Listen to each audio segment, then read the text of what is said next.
Welcome to Buffalo Pregame, your source for live Buffalo football discussion, news, analysis, opinions, and more. Presented by ASM Publications and Bills Digest. Hello, everybody, and welcome to Buffalo Pregame, another episode on this day 4 of Bills training camp. And what a day it was for Keon Coleman. He's really been the story of training camp thus far, whether it be his successes or failures. And boy, there was a lot of success on Sunday at St. John Fisher University. But I'm your host, Alex Brasky, here for Bills Digest and ASM Publications. Each week on Buffalo Pregame, I'll provide updates on the NFL, NHL, and more via daily articles, podcasts, videos, and more.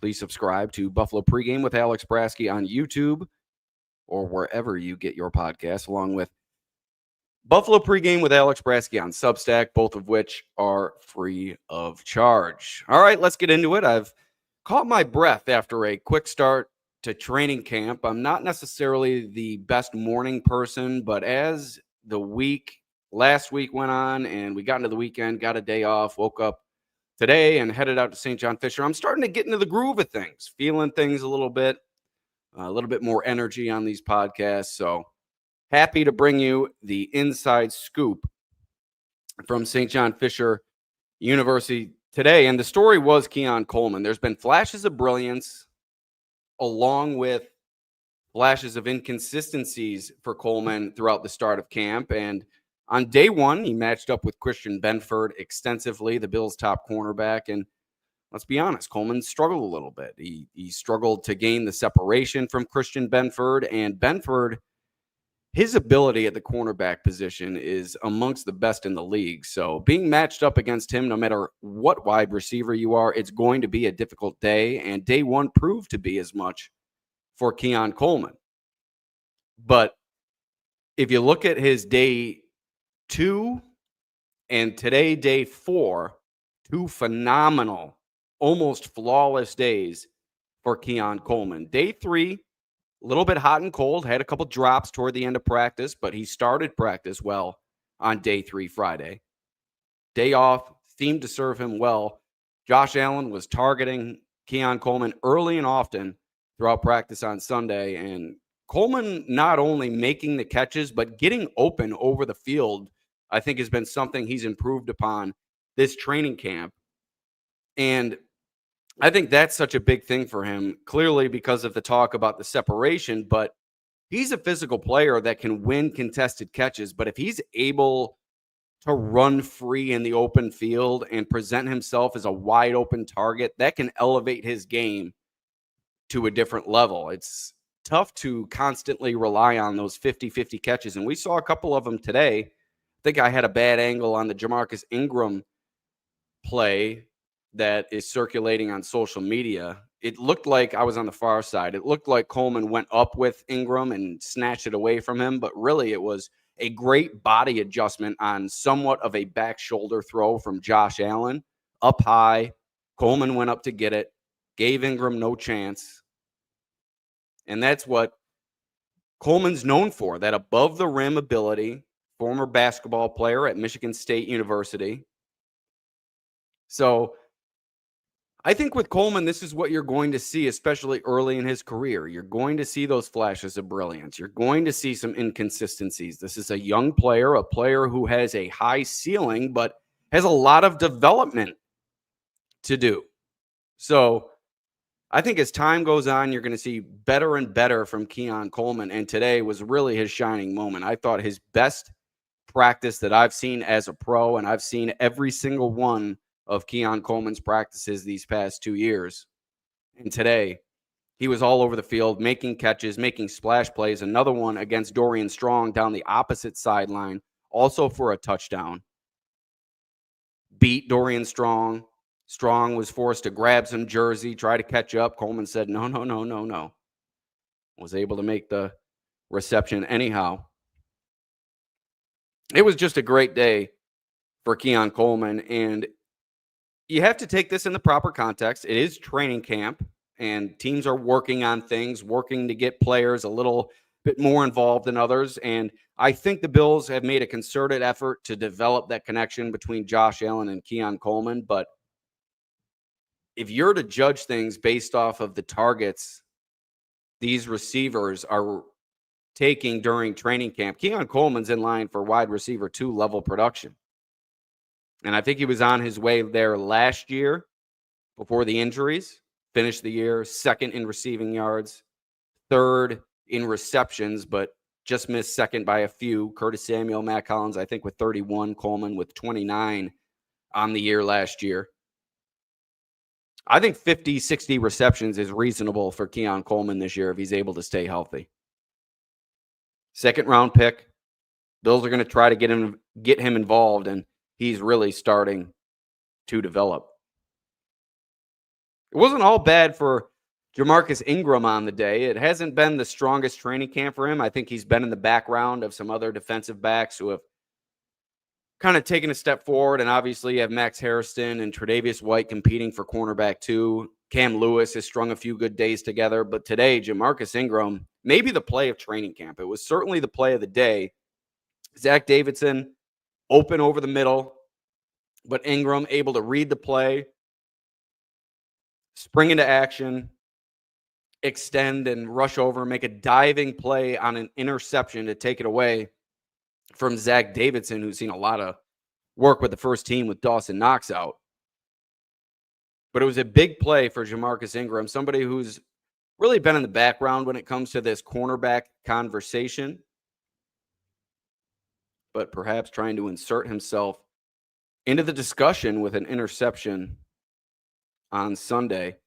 Ingram last year in spurts made some big plays for the Bills, especially early in the year. A couple of takeaways leading to victories for the Bills. He's got a long road to a roster spot, particularly a contributing role on this roster. But if he can string together days like he had on Sunday, he lost Keon Coleman a little bit on that pylon grab. But the interception, mighty impressive from Jamarcus Ingram, trying to work his way through a crowded cornerback room. And we mentioned Cam Lewis. He's really come on strong as of late.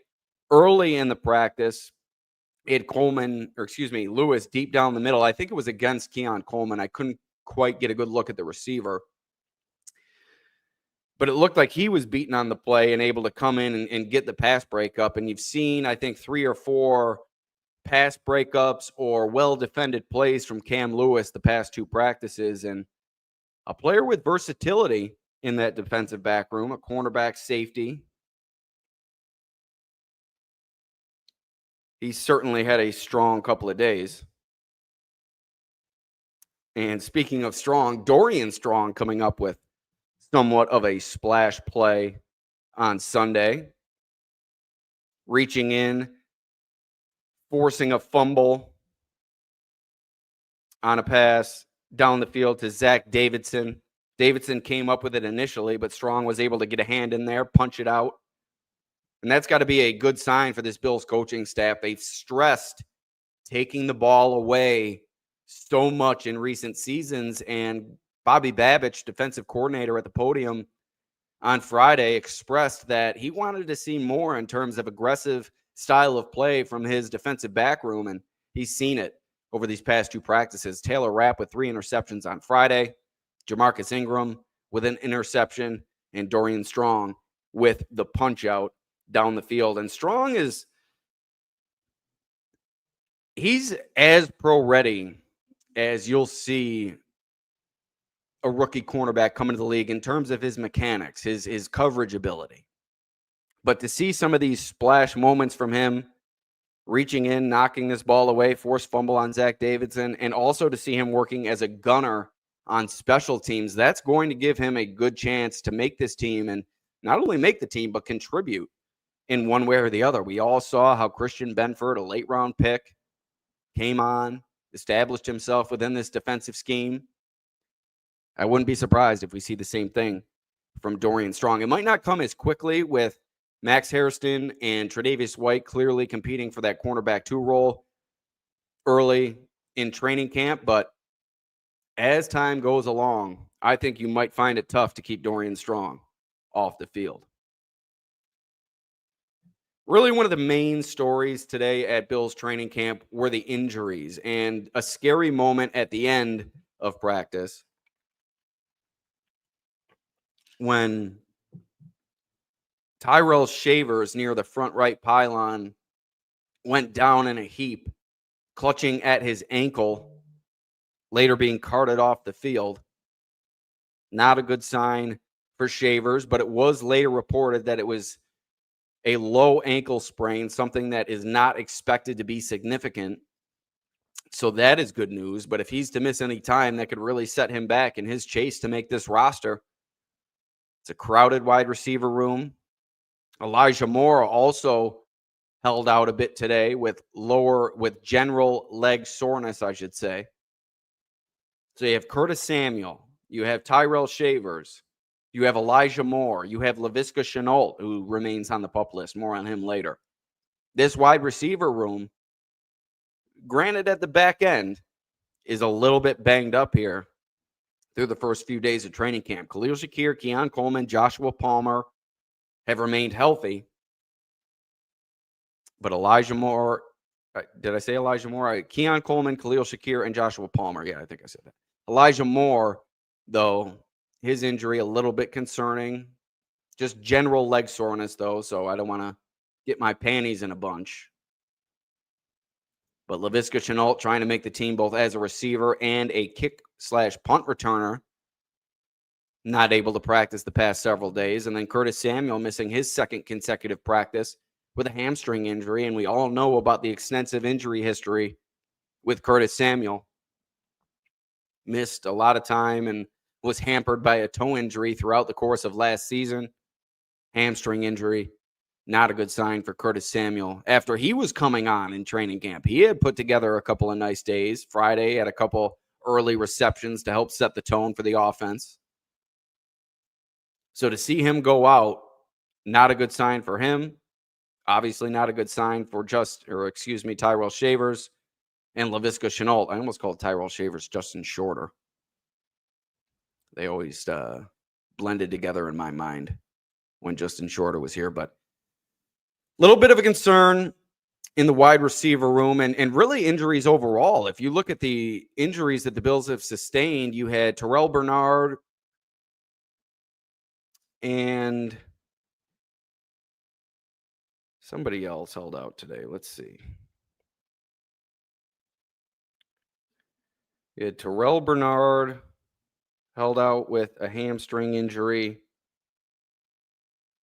There was another player held out too.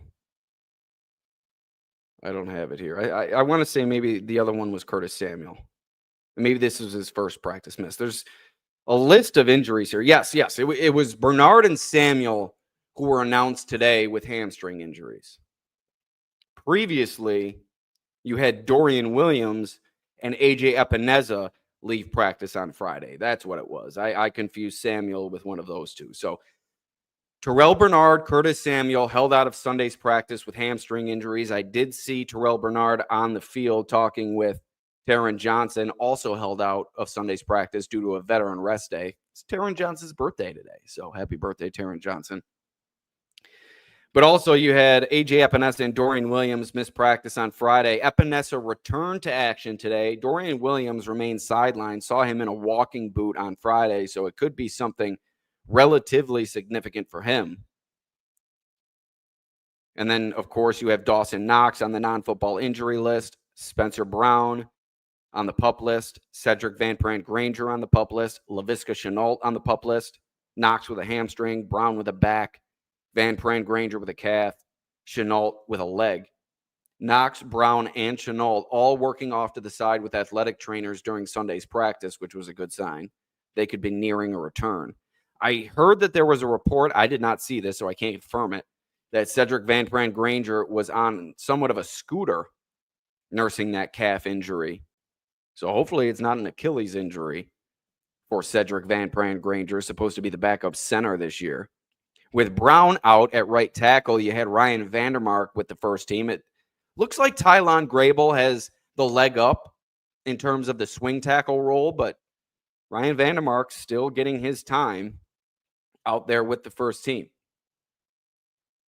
But you did have Dorian Williams remaining sidelined, and with him and Bernard both banged up, I don't expect both are long-term injuries, but at the same time, we haven't been provided clarity by head coach Sean McDermott, so unknown on both of those fronts. The linebacker room is now depending on Matt Milano, the oft-injured, as of late, veteran linebacker. He's looked mighty impressive. You watch him go through individual drills, and he seems to have some of that burst back that he may have lost, sustaining a couple of critical injuries the last year, leaving him sidelined for extended time. It looks like he's got a little bit of that burst back, and they're going to need it, especially if Terrell Bernard and Dorian Williams are going to be out for extended time. But it seems like Bernard could be back soon, maybe a little bit longer for Williams. But it's certainly a good sign to see Matt Milano out there showing glimpses of the Matt Milano of old. A.J. Epinesa back on the field today, and that was a good sign. Taron Johnson, not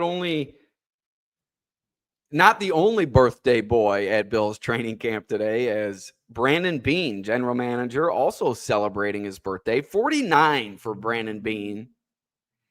And one thing with Brandon Beane that I've noticed over the years, this is kind of off the beaten path, but he might have the largest calves I've seen from a non-athlete in my entire life. The man is not a big man by any stretch of the imagination, but his calves rival that of Deion Dawkins, who, athlete or not, I think has the biggest calves I've ever seen in my life.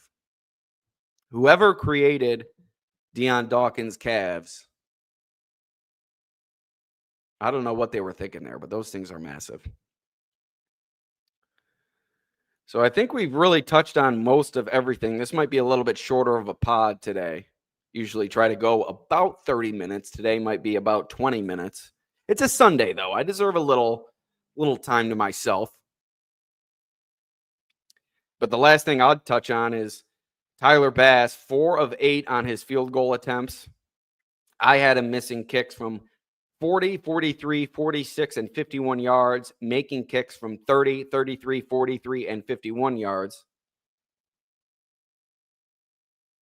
It was raining, though, so you have to take that into proper context. Not only was it raining, by the end of his field goal session, it was pouring rain at St. John Fisher University. So you work through a new holder with Brad Robbins. There seemed to be some miscommunications there between Robbins and long snapper Reed Ferguson on a couple of those. So you have to take everything into account, the conditions, working in this new holder. Let's not start freaking out about Tyler Bass again. We spent all offseason and training camp last year and the beginning of the season worrying about him. Let's not do this again. Let's not do this again. If these issues persist, then maybe there's something to talk about. But it's one day, 4 of 8. He was automatic his first day kicking field goals, not in the rain. So let's not freak out about Tyler Bass's rough day today. But truly, I think that's about it here. Although I will make a comment on the cornerback 2 situation, and I guess we'll leave you with this before we sign off. It's going to be Tradavius White as the starter on week 1. I am almost 100% positive of that.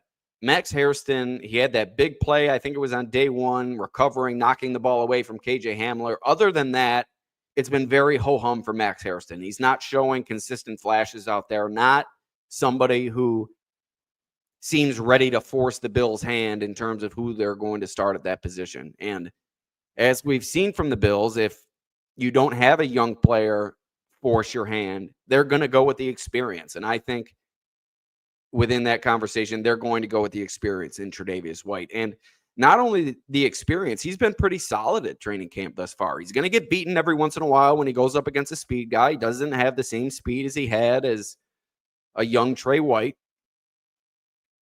But I like what I've seen from him, and the confidence is there for him. He's, as I said yesterday, he's not tentative out there with the injuries. He's full go, operating, full efficacy, and It's been impressive to watch him work.